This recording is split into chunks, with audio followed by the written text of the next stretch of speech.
උදේ ත්‍රිකෝණමිතික ප්‍රස්ථාරය යටතේ අපි විභාග ගණන් ටික හදන්නයි දැන් ලෑස්ති වෙන්නේ.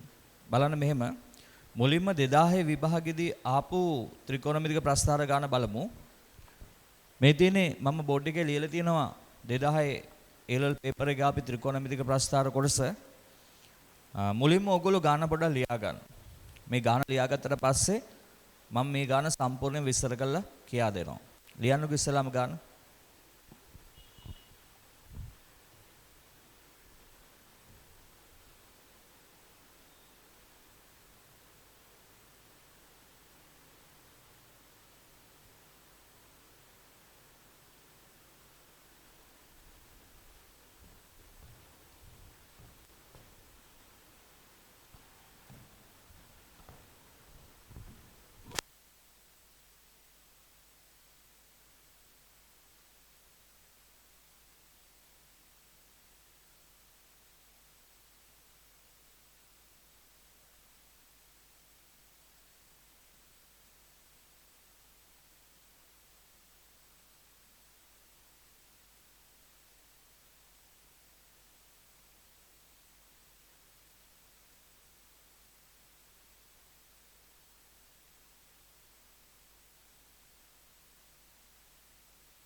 ඇති නේද වෙලාව අපි ගාන හදන්න සාකච්ඡා කරන්න පටන් ගමුද?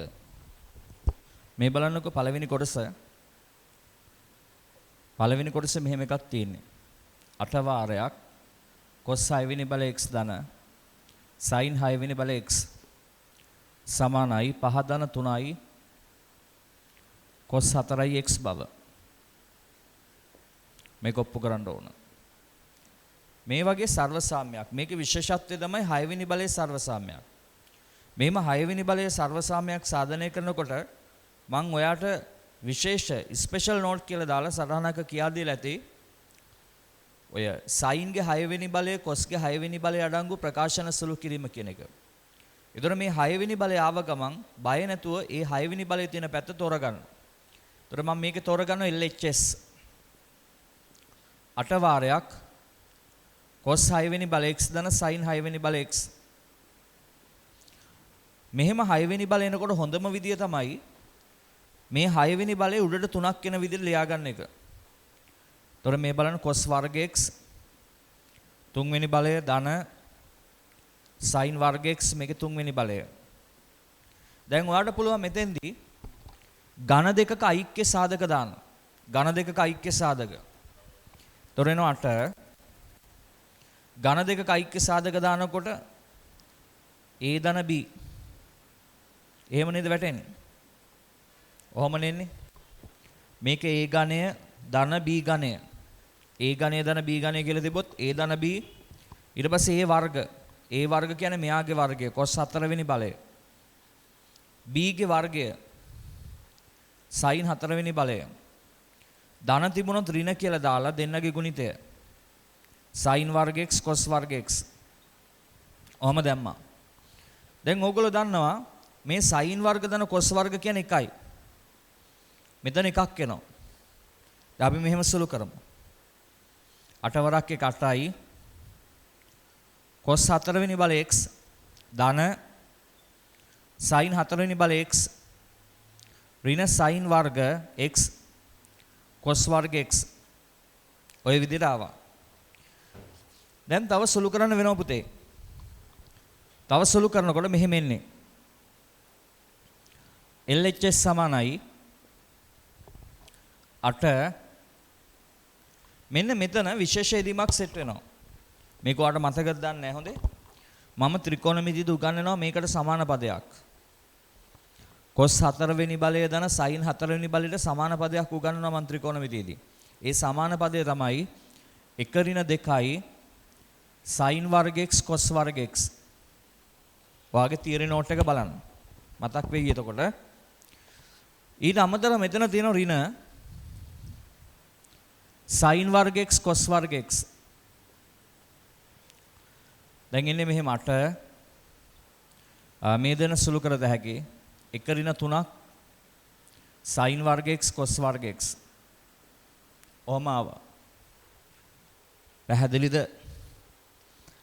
දැන් මෙන්න මෙහෙම වැඩක් කරන්න වෙනවා මේ 8 දැම්මා 1 ඍණ 3යි මේ මොකද්ද මේ sin x cos x මුළු වර්ගය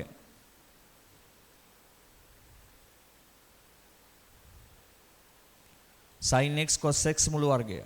ඔහම ලියද හැකිනේ. මෙන්න මේ ත්‍රිකෝණමිතිය උදව්ව බලන්න. sin 2x කියලා කියන්නේ 2 sin x cos x. මම ගත්තේ sin 2යි තියෙන සූත්‍රය. දෙකෙන් බෙදන්න. sin 2x බෙදීම 2 සමානයි sin x cos x. ඔහම. ඔය විදිහට එන්නේ. දැන් එනවා LHS 8 1 ඍණ 3යි sin 2x බෙදීම 2. sin 2x බෙදීම 2 එකේ මුළු වර්ග. ඔහම. ඔය ටික දැන් සුළු කරන්න ඕන. දැන් ඊළමදී මේ ටික ලියලා ඉවර කරමු දාක් ගාලා. මේ ටික ලියා ගන්න පුතේ ඉක්මනට. මේ මෙතන මට විශේෂයෙන් දෙයක් තියෙනවා කියන්න. නැවත වතාවක් මම කියනවා මං ස්පෙෂල් නෝට් කියලා දාලා මේ sin 6 වෙනි බලය cos 6 වෙනි බලය ආව සුළු කරන්නේ කොහොමද කියලා වෙනමම නෝට් එකක් දීලා ඇති. අන්නේ නෝට් එක හොඳට බලන්න. ඒක මේ ත්‍රිකෝණමිතියේ විභාග ගණන් හදනකොට අලුත් ගණන් මොනවා හරි හදනකොට ගොඩක් වට වාසි වෙන නෝට් එකක් දීලා තියෙනවා. ඒ කියන්නේ විශේෂ අවධානයෙන් ඉන්න. දැනට මේක මෙහෙම සුළු කරගන්න. මෙතන දැන් ඔන්න මතක් කරගන්න.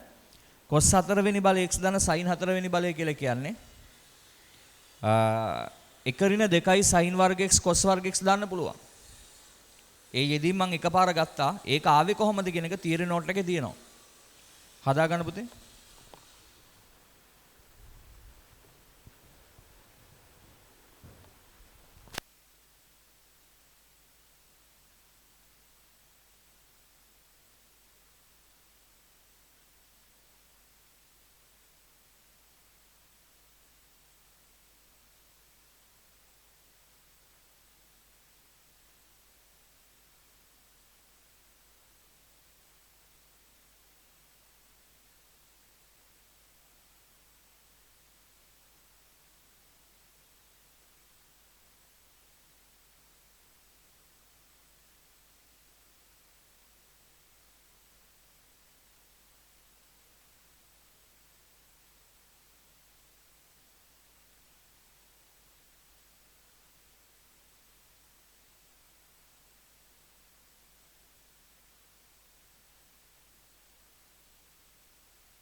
බලන්න ඉතුරු ටික LHS සමානයි 8 දැම්ම උතෙන්ට ඊළඟට 1 ඍණ 3 බෙදීම 4යි sin වර්ග 2x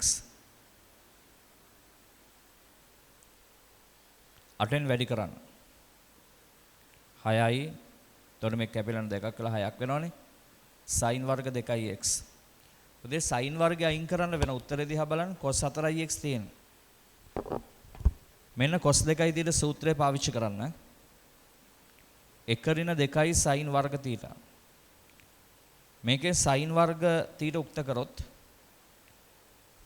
මෙහෙම එන්නේ භාගයේ වාරයක් 1 ඍණ cos 2යි තියෙනවා sin වර්ගය උක්ත කරා ඒක පාවිච්චි කරමු අපි LHS සමානයි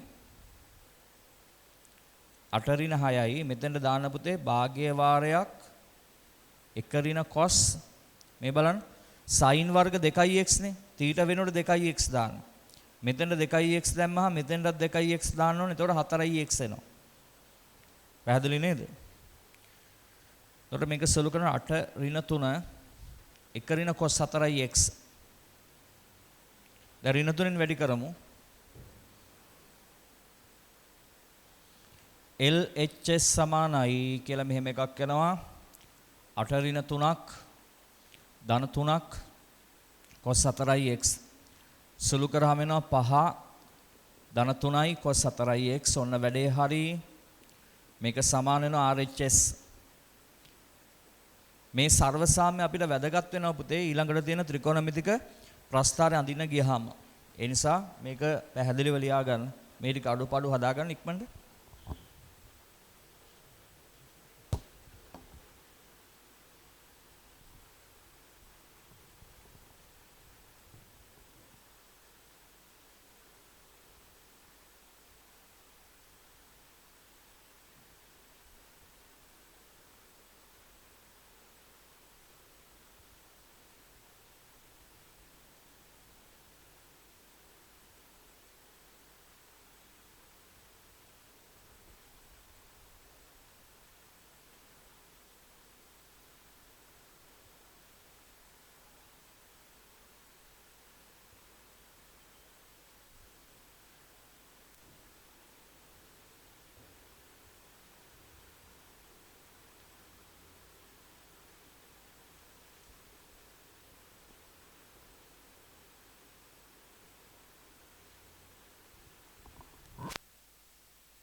ලිව්වද? උදේ ගානේ ඊළඟ කොටස කියනවා ප්‍රස්ථාරය අඳින කියලා. මේ බලන්න. ගානේ දෙවෙනි කොටස මම මෙතෙන්ට ගන්නම්. ගානේ දෙවෙනි කොටස වැටෙන්නේ මෙහෙමනේ. ඍණ 5 බෙදීම 2යි ධන 5 බෙදීම 2 පරාසය තුල මෙන්න මේ ප්‍රස්ථාර අඳින්න ඕන. y සමානයි cos 6 වෙනි බල x ධන sin 6 වෙනි බල x. මේ ප්‍රස්ථාරය අඳින්න ඕන. දැන් ඔයාලට පොඩි ප්‍රශ්නයක් එන්න පුළුවන් මෙහෙම. මේ જાතියේ ප්‍රස්ථාර අඳින්න කියා දුන්නේ නැහනේ. ඔව්. මේ 6 වෙනි බල තියෙන ප්‍රස්ථාර අඳින්න කියා දුන්නේ නැහැ. හැබැයි ගානේ උඩ තියෙන සර්වසාම්‍යෙන් උදව්වක් කියලා ගන්න. මොකද මේ එකම ගානේ කොටස් ටික පිළිවෙලට යන්නේ. ගානේ උඩ තියෙන සර්වසාම්‍යෙන් උදව්වක් කියලා ගන්න. එහෙම උදව්වක් ගත්තාම මෙන්න මෙතෙන්ට අවශ්‍ය සමාන පදයක් අපිට හදා ගන්න පුළුවන්. ඒතර මේ සර්වසාම්‍ය තියෙනවා මෙන්න මෙහෙම එකක්. අපිට දීලා තියෙනවා මෙන්න මෙහෙම කොටසක්. 8 වාරයක් මේ තියෙන්නේ. මේක බලන්න. 8 වාරයක් cos 6 වෙනි බල x ධන sin 6 වෙනි බල x සමානයි අපිට ඔප්පු කරන්න තිබුණා 5 ධන 3යි cos 4යි x කියලා. එතකොට මෙන්න මේ cos 6 වෙනි බලය ධන sin 6 වෙනි බලය මේකට සමාන පදයක් මෙන්න මෙහෙම හදා ගන්න පුළුවන් නේද? මේන් මෙහෙම සමාන පදයක් 8ෙන් බෙදලා හදා ගන්න. 3 බෙදීම 8යි cos 4යි x. මේ ප්‍රතිඵලය දිහා බලන්න. මේකෙන් අපි උදව්වක් ඉල්ල ගන්නවා. දැන් ගාන අපිට සෙට් වෙනවා අලුතෙන් මෙන්න මේ මොඩල් එකට. දැන් y සමානයි මේක වෙනුවට දානවා 3 බෙදීම 8යි cos 4යි x ධන 5 බෙදීම 8. දැක්ක නේද? මෙයා වඳුරනවද කියලා කියන්නේ. මේක නම් ඉතින් අඳුර ගන්න ඕන. ඒතර මේ කවුරු වගේද? මෙයා ඇවිල්ලා මං අර ඔයාලට ත්‍රිකෝණමිතික ප්‍රස්ථාර අඳිනකොට කියා දුන්න නේද මොඩල් එකක් r cos theta ධන ඍණ alpha ධන s කියලා මොඩල් එකක්. මෙන්න මේ මොඩල් එක නේද? මේ බලන්න මේ මොඩල් එකත් එක්ක සංසන්දනය කරන්න. මේ බලන්න r වෙනුවට දෙනවා 3 බෙදීම 8ක්. s වෙනුවට දෙනවා 5 බෙදීම 8ක්. මේ කෝණය වෙනුවට දෙනවා 4x කියන කෝණය. අවබෝධයිද? පැහැදිලිද කියන දේ? දැන් මේක මම තීටත් නෙමෙයි දැම්මේ මං හිතන්නේ මේක දැම්මේ x කියලා නේද? මේක x කියලා දැම්මේ x ධන ඍණ alpha. දැන් දැක්කද වැඩේ? මේ x වෙනුවට තියෙන කීයද 4x alpha වෙනුවට බිඳුව. දැන් තේරුම් ගන්න ඕන. එහෙනම් බලන්න මෙන්න මෙතන අලුත් අත්දැකීමක් ලැබෙන ඔයාට. මේ ගාන මේ ප්‍රස්ථාර අඳින්න කිව්වහම ඔයාට බය හිතෙන්න පුළුවන් මේ જાතිය ප්‍රස්ථාරයක් ඇඳලා නැහැනේ කියලා. කිසි වෙලාවක එහෙම බය වෙන්න එපා. ඔයාට විභාගෙදි දෙන ප්‍රස්ථාරය මොන වගේ හැඩතලයේ වෙනස් කළ කොහොම බය කළ කොච්චර දුන්නට කොහොම ගියත් කරකැවිලා මෙන්න මේ මොඩල් එකට එන්න ඕන. පැහැදිලිද? මේ මොඩල් එකට ආවට පස්සේ මේ මොඩල් එකේ ප්‍රස්ථාර අඳින විදි උපරිම ලක්ෂ වෙන හැටි අවම ලක්ෂ වෙන හැටි නේද? x අක්ෂයේ කැපෙන තැන් හොයන හැටි ඊට පස්සේ y අක්ෂයේ කැපෙන තැන් හොයන හැටි ආරම්භක පිහිටුම අවසාන පිහිටුම ආදී වශයෙන් මේ જાතිය ප්‍රස්ථාර අඳින හැටි මම පැහැදිලි කරා. ඒතර ඔයාලට තියෙන මේ විදිහට ගාන ඉතුරු කොටස හදන්න. එහෙනම් විභාගවලදී මේ වගේ අමුතු ඒව දුන්නට කිසි වෙලාවක බය වෙන්න එපා. අපි ඉගෙන ගත්ත මූලික පැටර්න් දෙකක් තියෙනවා. A වර්ගයේ ගණන් B වර්ගයේ ගණන්.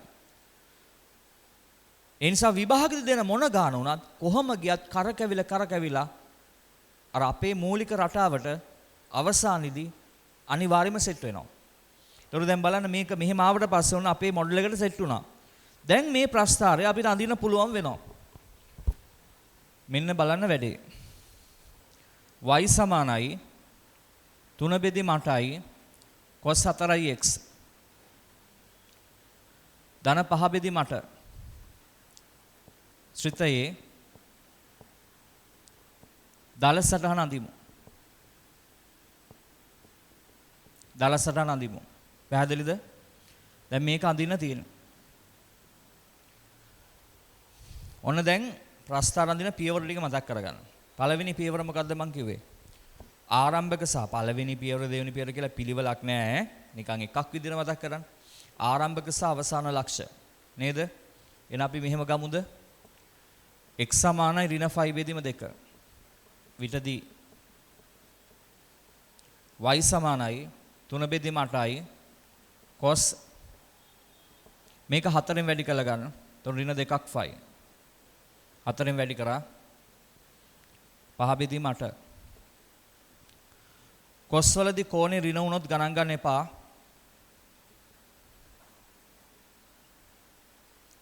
පැහැදිලිද? ඊට පස්සේ මෙතන cos 360ක් එනවා. 360 කියන්නේ බිඳුව වගේ cos බිඳුව 1යිනේ. 360 කියන්නේ බිඳුව වගේ.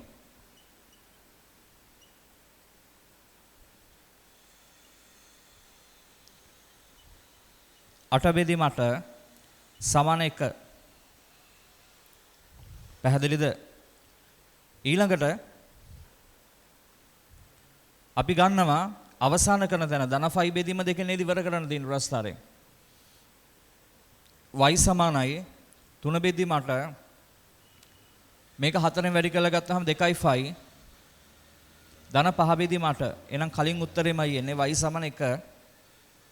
y සමාන 1. එහෙනම් මෙතන එනවා අපිට ඛණ්ඩාංග දෙකක් ආරම්භක ලක්ෂ්‍ය සහ අවසාන ලක්ෂ්‍ය. ඍණ phi බෙදීම 2,1 ධන phi බෙදීම 2,1 මේක මෙහෙම ලකුණු කරගෙන දරුවෝ ඔන්න ප්‍රස්ථාරය අඳින්න අවශ්‍ය ආරම්භක ලක්ෂ්‍ය ඛණ්ඩාංකයයි අවසාන ලක්ෂ්‍ය ඛණ්ඩාංකය අපි සෙව්වා. ලකුණු කරගන්න ඔහම.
පුතේ දැන් බලන්න දැන් අපි හොයන්න උපරිම ලක්ෂ්‍යවල ඛණ්ඩාංක ඊට පස්සේ අවම ලක්ෂ්‍යවල ඛණ්ඩාංක අපි මෙහෙම ගමු උපරිම ලක්ෂ්‍ය y සමානයි 3 බෙදීම 8යි cos 4x ධන 5 බෙදීම 8 ඔහමනේ දෙන්නේ පුතේ y උපරිම කරන්න ඕන මෙහෙම මේක උපරිම y උපරිම කරන්න නම් මේ cos පදේ උපරිම කරන්න වෙනවා. මේක උපරිම වෙන්න ඕන. cos වල උපරිමාගේ කිය 2යි නේද? cos වල ගන්න පුළුවන් උපරිමාගේ 1යි. එහෙනම් මම මෙහෙම ලියනවා. y උපරිම සමානයි 3 බෙදීමට cos වල උපරිමගේ 1 5 බෙදීමටයි උත්තර එකක් එනවා. y ගේ උපරිමගේ 1යි. ඒතර y ගේ උපරිමගේ 1යි. හැබැයි ඊට අදාළව x වෙන්න වෙනව. නැත්නම් ඛණ්ඩාංක ලකුණු කරන්න බෑනේ. මෙහෙම ලියනවා.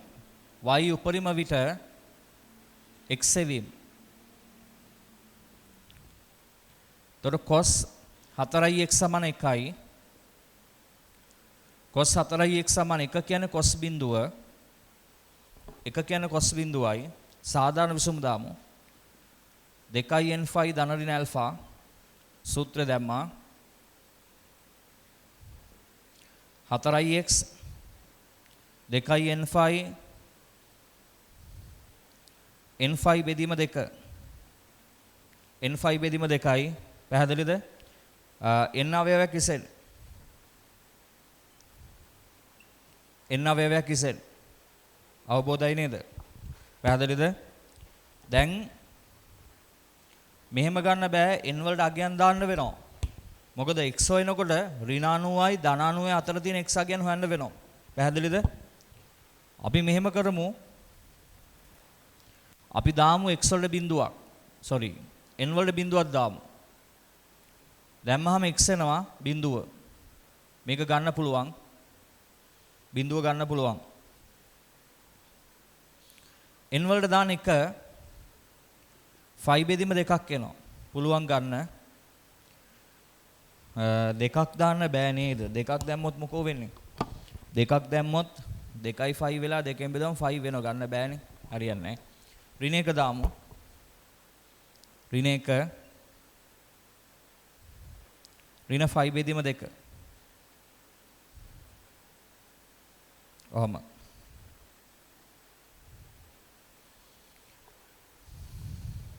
අවබෝධයි නේද? එහෙනම් ඔච්චරයි එන්නේ. උපරිම ලක්ෂ කීයක් එනවද? උපරිම ලක්ෂ 3ක් එනවා ඛණ්ඩාංක. උපරිම ලක්ෂ 3ක් එනවා. මම ඒ ඛණ්ඩාංක ටික මෙහෙම ලියන්නම් මෙතන.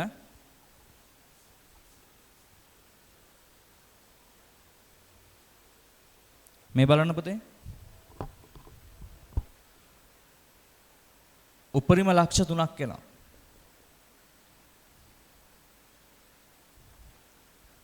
ඍණ phi බෙදීම 2,1 ඊළඟට 0,1 phi බෙදීම 2,1 මේ තියෙන උත්තර ටික හොඳේ හදාගන්න. උපරිම ලක්ෂ සෙවීම කියලා මෙතෙන් නම් පටන් ගන්න ලියන්න. පැහැදිලිව ලියන්න.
පුතේ අපි දැන් අවම ලක්ෂ ටික හොයමු. මේ බලන්න. අවම ලක්ෂ සෙවීම. අවම ලක්ෂ සෙවීම. y සමානයි 3 බෙදීම 8යි cos 4යි x ධන 5 බෙදීම 8. ඔහම ගත්තා. දැන් අවම වෙන්න ඕන. මේක අවම. y අවම වෙන්න නම් මේ cos පදේන වෙනස් කරන්න පුළුවන්. 3 බෙදීම 8 වෙනස් කරන්න බෑ. 5 බෙදීම 8 වෙනස් කරන්න බෑ. ඒ නිසා cos පදේ තමයි වෙනස් කරන්න පුළුවන්. ඒතකොට ඒක අවම වෙන්න ඕනනේ. cos වල අවමගේ කීයද? ඍණ 1යිනේ. නේද? එහෙනම් y අවම 3 බෙදීම 8 cos වලට දාන ඍණ 1 5 බෙදීම 8යි.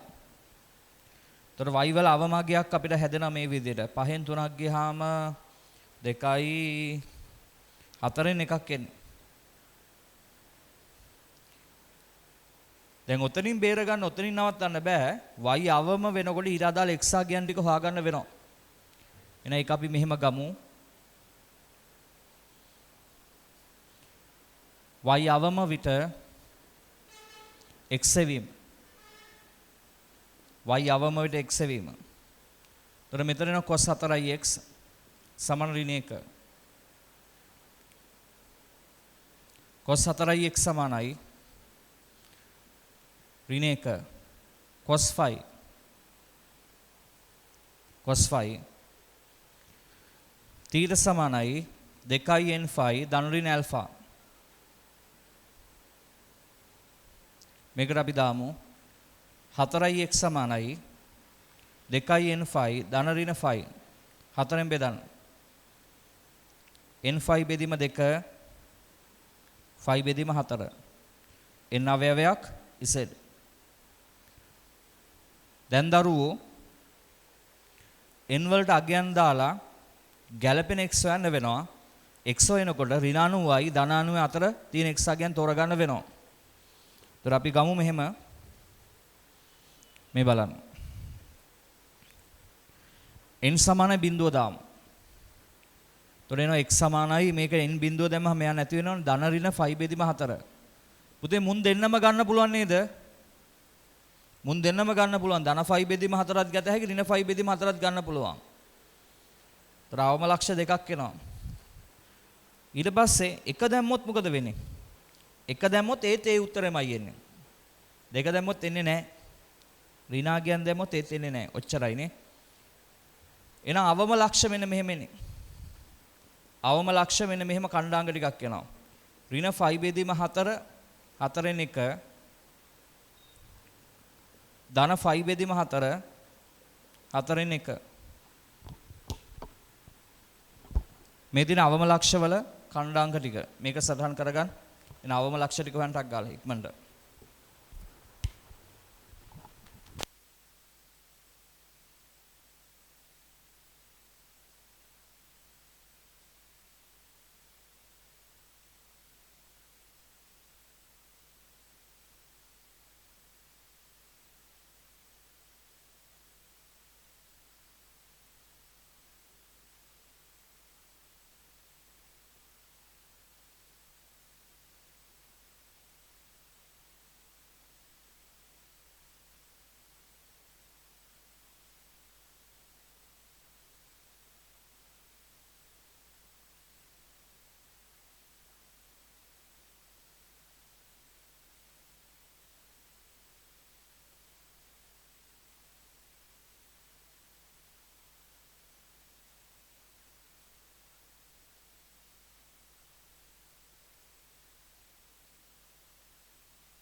පුතේ දැන්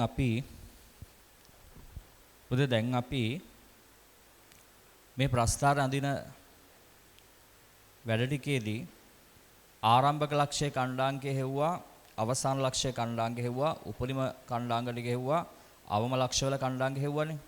ওই ටික පාවිච්චි කරලා ප්‍රස්ථාර අඳින්න පටන් ගමු, කාර්ඩිසියානු තලයට දාගමු. තව මොනවා හරි අඩුපාඩුවක් තිබුණොත් ඊට පස්සේ අපි සම්පූර්ණ කරගමු. එහෙනම් මං කාර්ඩිසියානු තලය මෙන්න මෙහෙම අඳිනවා. මේ විදියට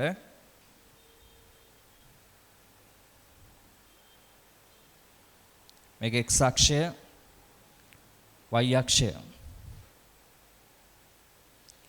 y ගේ උපරිමාගය 1යි නේද? මෙන්න මේ ලයින් එක මම මෙහෙම දාන්නම්. මේක y සමන 1 කියන මට්ටම. අවම මට්ටම ආවේ 4න් 1. 4න් 1. y සමන 4න් 1යි. දැන් ප්‍රස්ථාරය ඇඳෙන්නේ ඍණ 90 සහ ධන 90 අතර. තව මට පෙවුන 45 කැලි වලටත් කැඩෙනවා අර අවම ලක්ෂයම වන්න ගියාම. එතකොට මම මේ විදිහට ගන්නවා. ඍණ 5 බෙදීම 2 ඍණ 5 බෙදීම 4 කියලා ඔහම කැලි වලට කඩන්නම්. එතකොට මෙතන ධන 5 බෙදීම 4 මෙතන එනවා ධන 5 බෙදීම 2ක්. ඔහමනේ තියෙන්නේ. ආරම්භක සහ අවසාන ලක්ෂ්‍ය හොයමු. කියන්න මට පොඩ්ඩක් ඍණ 5 බෙදීම 2 දී 1යි නේද? පටන් ගන්නකොට 1යි. මේක ආරම්භක ලක්ෂ්‍ය. අවසාන ලක්ෂ්‍ය ධන 5 බෙදීම 2 දීත් 1යි එන්නේ. ප්‍රස්ථාරය මෙතනින් ඉවර වෙන්න ඕන. දැන් උපරිම ලක්ෂ්‍ය ටික ගත්තොත් ඍණ 5 බෙදීම 2 දී 1යි. මෙතන උපරිමයක් විදිහට තියෙන්නේ මේ. ඊට පස්සේ බිඳුවේදී 1යි. මෙතන. බිඳුවේදී 1යි උපරිම ලක්ෂයක්. ධන 5 බෙදීම 2 දී 1යි. මේකත් උපරිම ලක්ෂයක්. ඔහමෙන්. අවම ලක්ෂ ටික ගත්තොත් ඍණ 45 දී 4න් 1යි. මෙන්න මෙතන අවම ලක්ෂයක් එනවා. ධන 5 බෙදීම 4 දී අවම ලක්ෂයක් එනවම. බලමු තව මොනවද අපිට ඕන වෙන්නේ. ওই ටික ඇති නේද? ප්‍රස්ථාර අඳින්න පුළුවන් විදියක් එනවා. මෙන්න මෙහෙම ප්‍රස්ථාරය අඳින්න එනවා. මේ විදියට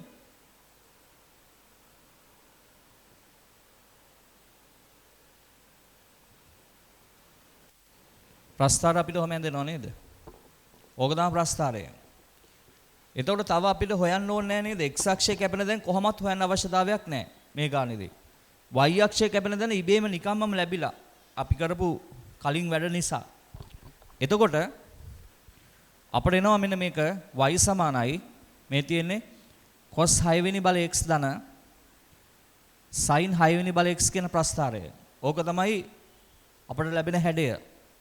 එහෙනම් මේක ලකුණු කරගන්න. මේක ලකුණු කරලා ඉතුරු කොටස අපි ඊට පස්සේ බලමු. ලියා ගන්න පුතේ. අඳින ප්‍රස්ථාරය.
දැන් ඔන්න ප්‍රස්ථාරය අපි ඇඳලා ඉවරයි.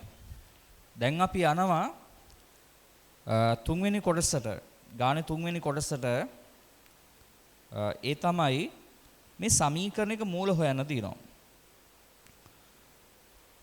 දීලා තියෙන පරාසය ඍණ 5 බෙදීම 2 සහ ධන 5 බෙදීම 2 පරාසය තුල cos 6 වෙනි බල x ධන sin 6 වෙනි බල x සමානයි k සමීකරණයේ විසඳුම් ගැන සාකච්ඡා කරන්න කියලා. දැන් මම මෙහෙම ගන්නවා. මේක බලන්න. මෙන්න මෙහෙම සිදුවීමක් වෙන්නේ. අපි ඇඳපු ප්‍රස්ථාරය අපි ගත්තොත් අපි ඇඳපු ප්‍රස්ථාරය මෙතින් y සමානයි cos 6 වෙනි බල x ධන sin 6 වෙනි බල x ප්‍රස්ථාරය තමයි අපි ඇඳේ. මේක එක. ඊට පස්සේ අපිට දෙනවා cos 6 වෙනි බල x ධන sin 6 වෙනි බල x සමානයි k. මෙහෙම සමීකරණයක් දෙනවා දෙවෙනි එක. මේ දෙන දෙවෙනි සමීකරණය. එතකොට අපිට කියන්නේ මෙන්න මෙයාගේ මූල මේ ඇඳපු ප්‍රස්ථාරය ඇසුරින් මෙයාගේ මූල හොයන්න කියලා. තේරුණාද කියන දේ? මෙයාගේ මූල හොයන්නලු. ඔයාලට පේනවද මෙන්න මෙහෙම දෙයක් අපිට කරන්න පුළුවන්. මෙන්න මේ cos 6 වෙනි බල x ධන sin 6 වෙනි බල x කියලා කියන්නේ මේ කොටස සමාන වෙනව කාටද y ට. y ට සමානයි. එහෙනම් මෙතෙන්ට මට දාන්න පුළුවන් y කියලා. මේකට සමාන පදයක් තියෙනවා අපි ළඟ මේ y. එහෙනම් y සමානයි k. y සමාන වෙනවා k ට. උදේ y සමානයි k කියලා කියන්නේ y සමානයි k කියලා කියන්නේ සරල රේඛාවක සමීකරණයක්. ඇයි අපි සරල රේඛාවෙ ඉගෙන ගන්න y සමානයි 2 කියන සරල රේඛාව. නේද? y සමානයි 3 කියන සරල රේඛාව. ඒ වගේ y සමානයි k කියලා කියන්නේ සරල රේඛාවක්. අපිට පුළුවන් මේ කාර්යසියම් තලයේ මත මේ y සමානයි k කියන සරල රේඛාවේ දල සටහනක් අඳින්න. ඒතර මම අඳිනවා මෙන්න මෙහෙම. y සමානයි k කියන සරල රේඛාව මෙන්න මේ විදිහට අඳිනවා. මම මේ හරියම අඳින්නම්කෝ. y සමානයි k කියන සරල රේඛාව ඇඳා. අවබෝධයිද? y සමානයි k කියන සරල රේඛාව ඇඳා. එන ඔය ටික ලකුණු කරගන්න ටක් ගාලා ඔතෙන්ට ගන්න.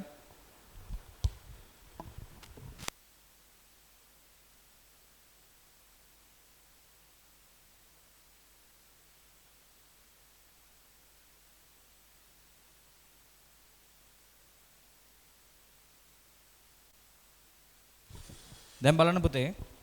ඕක ඇඳලා පස්සේ අපෙන් අහන්නේ මෙන්න මෙයාගේ මූල ගැන.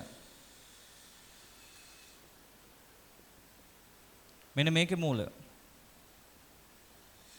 මෙයාගේ මූල හොයන්නලු. මූල කියන්නේ මේක අහන්නේ මූල අතාත්වික වෙනවා නම් කේවලගේ පරාසය නේද? එහෙමෙන් ප්‍රශ්න ටික තාත්වික මූල දෙකක් පැවතීමට අවශ්‍යතාවය තාත්වික මූල එකක් තියෙන අවශ්‍යතාවය එහෙම. එතකොට මොකක්ද දන්නවද මේකේ වැඩේ වෙන්නේ? මේ සමීකරණයේ මූල කියලා කියන්නේ මොකක්ද දන්නවද? මෙතන ඉන්නේ y නේ. y කියන්නේ අපි ඇඳපු ප්‍රස්ථාරය නේද? මෙතන ඉන්නේ y. y කියන්නේ අපි ඇඳලා තියෙන ප්‍රස්ථාරය. අර නිල් පාටින් ඇඳලා තියෙන ප්‍රස්ථාරය. ඊට පස්සේ මෙතන k. k කියන්නේ අපි ගත්ත සරල රේඛාව. එතකොට මෙන්න මේ සමීකරණයේ මූල කියලා කියන්නේ මූලය anu අපි ඇඳපු ප්‍රස්ථාරයයි අපි ඇඳපු වක්‍ර ප්‍රස්ථාරයයි අපි ඇඳපු සරල රේඛාවයි සමාන වෙන ස්ථාන. මොකද මේ මෙතනින් පෙන්වන සරල රේඛාවයි අපි ඇඳපු ප්‍රස්ථාරයයි ඒ දෙන සමාන වෙන තැන් වලින් තමයි මේ සමීකරණේ මූල සංඛ්‍යාව අපිට නිරූපණය වෙන්නේ. ඒ නිසා මූලය anu ඉහත ප්‍රස්ථාර දෙක සමාන වන ස්ථාන හෙවත් සමාන වන ස්ථාන හෙවත් ඡේදන ලක්ෂවල x අගයන් වෙනවා. අගයන් වේ. එහෙනම් ඒක අවබෝධ කරගන්න ඕන. ඒ අවබෝධය සඳහා මේක මම කිව්වේ හොඳේ. එහෙනම් y සමාන මෙන්න මේ සමීකරණේ මූල කියලා කියන්නේ අපි අඳපු ප්‍රස්ථාරයේ k වලින් පෙන්වන සරල රේඛාවයි ඡේදනය වන ලක්ෂවල x අගයන්. පැහැදිලිද? දැන් අපෙන් අහන ප්‍රශ්නේ මේක ගත්තට පස්සේ පළවෙනි ප්‍රශ්නේ අපෙන් අහනවා මෙන්න මෙහෙම එකක්. බලමු පොඩක් ඉන්න. පළවෙනි ප්‍රශ්නේ අහනවා මෙන්න මෙහෙම. විසඳුම් නොමැති වීමට. විසඳුම් නොමැති වීමට.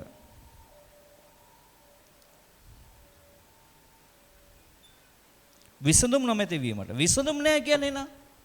විසඳුම් නැහැ කියන්නේ මුන් දෙන ඡේදනය වෙන්නේ නැහැ.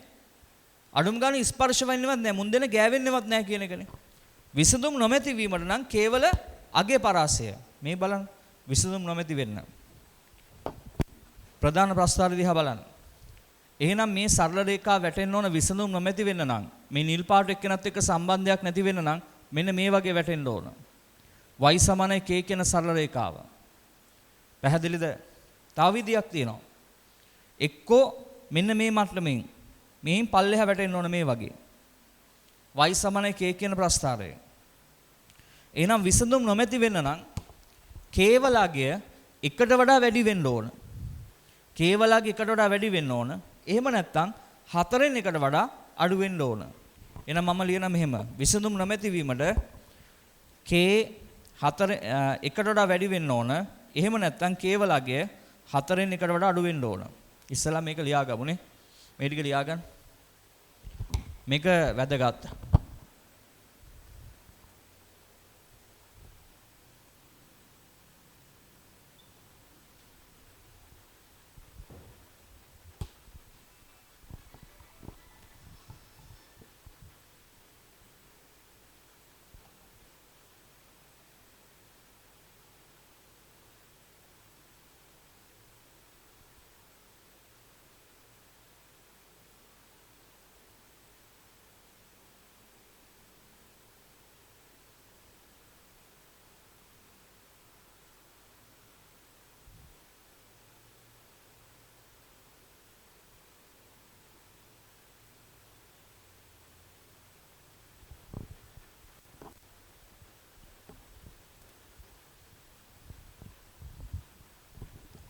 ඊළඟට විසඳුම් දෙකක් පමණක් පැවතීමට. විසඳුම් දෙකක් පමණක් පැවතීමට බලා ගන්න මේ ප්‍රධාන ප්‍රස්තාරය. විසඳුම් දෙකක් විතරක් එන්න නම් මෙන්න මෙතනින් යන්න ඕන නේද? මේ බලන්න y සමානයි k කියන එක කියලා මෙතනින් යන්න ඕන මේ. ඒතර තමයි මේ ස්පර්ශ වෙන දන් දෙකක් එන්නේ. එහෙනම් කේවලගේ කීයක් වෙනවද? 4න් එකක් වෙන්න ඕන. එහෙනම් මම ලියනවා k සමානයි 4න් 1යි. k සමානයි 4න් 1යි. k 4න් 1යි. අදාගන්න.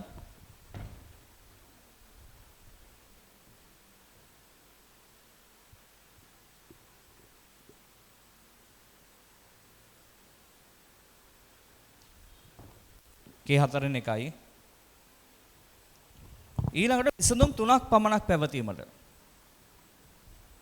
විසඳුම් 3ක් පමණක්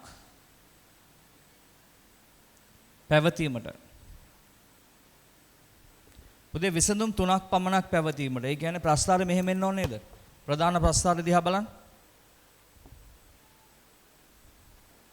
ඔහම එන්න ඕනේ මේකට. y සමානයි k ඔහම. ඒතකොට k සමාන එකක් වෙන්න ඕන. පැහැදිලිද? k සමාන 1යි.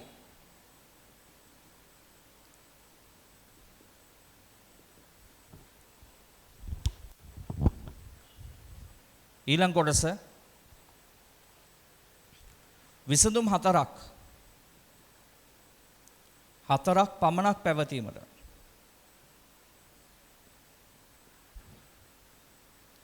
විසඳුම් 4ක් පමණක් පැවතීමට. එතකොට ප්‍රස්තාරය එන්න ඕනේ මෙහෙම.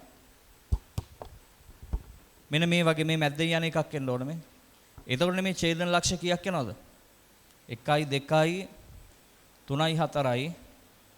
ඊට අදාළව මේ ඇල්ෆා 1 ඇල්ෆා 2 මේ වගේ මේ එක්සා කියන්නේ නම් මේ ඇල්ෆා 3 ඇල්ෆා 4 දැක්කද?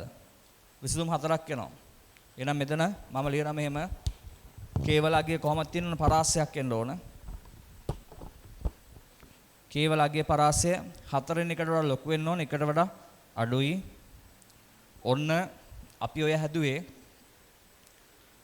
2000 විභාග ගාන ත්‍රිකෝණමිතික ප්‍රස්ථාර වලින් ලැබිච්ච. ඒතර ගාන සම්පූර්ණ කරගන්න මේ ටික සම්පූර්ණයෙන්ම ලියා ගන්න.